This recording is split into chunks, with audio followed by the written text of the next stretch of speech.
حضرت آدم علیہ السلام سب سے پہلے انسان ہے جن کو اللہ تعالیٰ نے دنیا میں بھیجا، اور سب سے پہلے نبی آپ ہیں۔ آپ ہی کی اولاد ساری دنیا میں پھیلی۔ آپ کا ذکر قرآن پاک میں 19 بار آیا ہے۔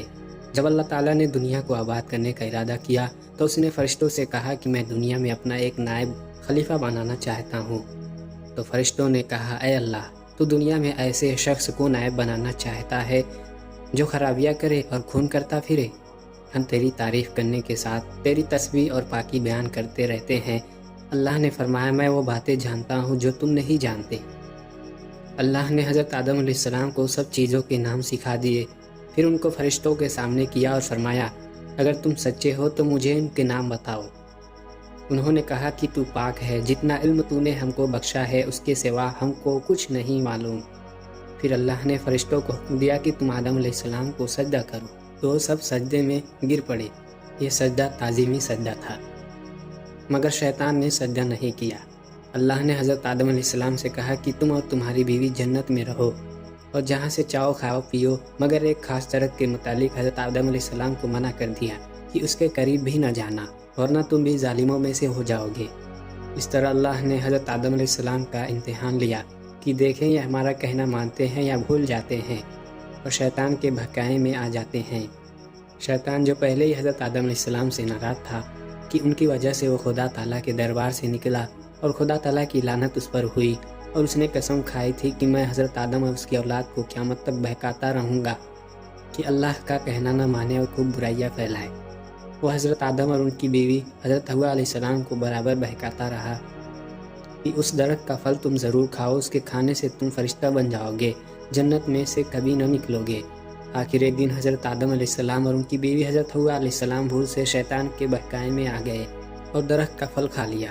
پھل کھاتے ہی دونوں ننگے ہو گئے اور جنت کا لباس ان کے بدن سے غائب ہو گیا، اور وہ جنت کے پتوں سے اپنے بدن کو چھپانے لگے۔ اللہ تعالیٰ نے حضرت آدم علیہ السلام سے کہا کہ ہم نے کہہ دیا تھا کہ اس درخت کے پاس بھی نہ جانا اور شیطان کے کہنے میں نہ آنا، وہ تمہارا دشمن ہے، تم اس کے کہنے میں آ گئے۔ اب تم اور حوا جنت سے چلے جاؤ اور دنیا میں جا کر رہو۔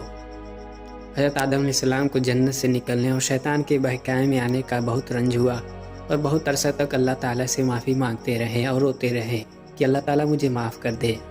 آخر اللہ کو رحم آیا اور حضرت آدم علیہ السلام کو یہ دعا سکھائی کہ اے ہمارے رب، ہم نے اپنے اوپر ظلم کیا اور تو ہم پر رحم نہیں کرے گا تو ہم بڑا نقصان اٹھانے والوں میں سے ہو جائیں گے۔ تو حضرت آدم علیہ السلام نے یہ دعا بہت گڑ گڑا کر مانگی، اور اللہ تو بہت رحم کرنے والا ہے۔ جب کوئی بندہ گناہ کر لیتا ہے اور سچے دل سے توبہ کر لیتا ہے کہ اللہ یہ گناہ تو مجھ سے غلطی سے ہو گیا، آئندہ ایسا نہ کروں گا، تو معاف کر دیتے ہیں۔ چنانچہ حضرت آدم علیہ السلام کو بھی اللہ نے معاف کر دیا، اور پھر کہا کہ تم اور تمہاری اولاد دنیا میں رہو، اور یہ بات یاد رکھو کہ جب میری طرف سے کوئی نبی میری ہدایت لے کر تمہارے پاس آئے تو تم اس کا کہنا ماننا۔ جو میرے بھیجے ہوئے نبیوں کا کہنا مانے گا اس کو پھر نہ کوئی خوف ہوگا اور نہ غم ہوگا، اور جو لوگ میرے نبیوں کی بات کو نہیں مانیں گے اور ہماری آیتوں کو جھٹلائیں گے وہ دوزخ میں جائیں گے اور ہمیشہ اسی میں رہیں گے۔ اس کے بعد حضرت آدم علیہ السلام اور حضرت حوا علیہ السلام دنیا میں رہنے سہنے لگے، خوب جی لگا کر اللہ کی عبادت کرتے، ان کی بہت اولاد ہوئی اور دنیا میں سب جگہ آباد ہوتی رہی۔ حضرت آدم علیہ السلام اپنی اولاد کو یہی بات بتاتے رہے کہ تم کبھی شیطان کے بہکانے میں نہ آنا، وہ ہمارا دشمن ہے اور ہم کو بری باتیں کرنے کے لیے بہکاتا رہتا ہے۔ ہمیشہ اللہ کی عبادت کرنا، سچ بولنا، کسی پر ظلم نہ کرنا، ایک دوسرے کی نیک کاموں میں مدد کرتے رہنا۔ آخر کار حضرت آدم علیہ السلام 900 سال زندہ رہ کر وفات پا گئے۔